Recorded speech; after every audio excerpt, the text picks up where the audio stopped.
A pair of popular two-term state governors have put Democrats within striking range of winning control of the U.S. Senate after Tuesday's election, and with better than a bare 50-seat majority.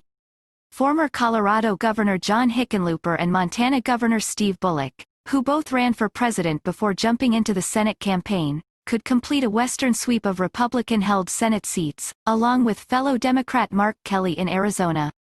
Such an outcome would all but give Democrats the Senate majority, if Democratic presidential nominee Joe Biden wins the White House and the party maintains its majority in the House of Representatives. Hickenlooper and Kelly are favored over Republican Senators Cory Gardner and McSally, respectively, according to nonpartisan political analysts. But Bullock is running neck and neck with Republican Senator Steve Daines in a race that could depend on how Republican-leaning independents, angered by the federal response to the coronavirus pandemic, view Republican President Donald Trump's chances for re-election. If people think Donald Trump is going to lose nationally, do these voters who lean Republican punish the Republican Party because of Trump, or do they put in place somebody who can be a check on the Democratic administration? Said David Parker, a political science professor and pollster at Montana State University. Hickenlooper and Bullock were recruited to expand the number of paths Democrats had to ending the current 53-seat Republican Senate majority, according to party officials. They have raised huge sums.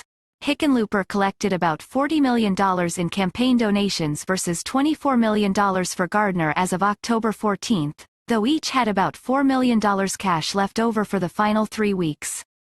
Bullock had more than twice as much cash as Daines, after out-fundraising the Republican by approximately $43 million to $26 million.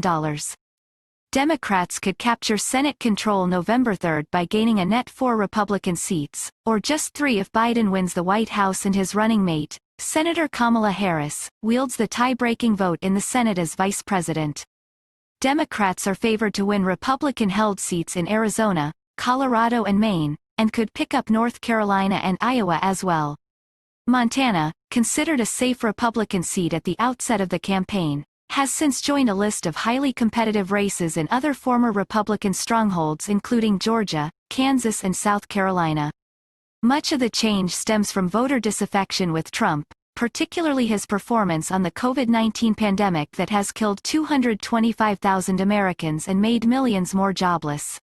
Recent polling shows Hickenlooper leading Gardner by as many as 9 percentage points, with Biden up 14 points over Trump. 43% of the state's 4.1 million voters have already cast ballots, including 54% of Democrats, 42% of Republicans and 37% of independents, according to the U.S. Elections Project. Hickenlooper's most powerful weapon is the state's growing Democratic base, fueled by an influx of voters from California and a rising Latino population. His "ah shucks" style doesn't really appeal to everyone. But he didn't throw a big gaffe.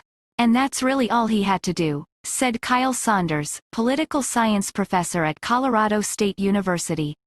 In Montana, just under half of the state's 740,570 registered voters have already cast mail-in ballots, U.S. Elections Project data show. Bullock's chances for unseating Daines could depend on how many Trump voters split their tickets in a state where voters have not joined the national trend to vote by straight tickets. Pollsters say that Trump-Bullock voters existed in substantial numbers in 2016, when Bullock won re-election with more than 50% of the vote and Trump carried the state with more than 56%.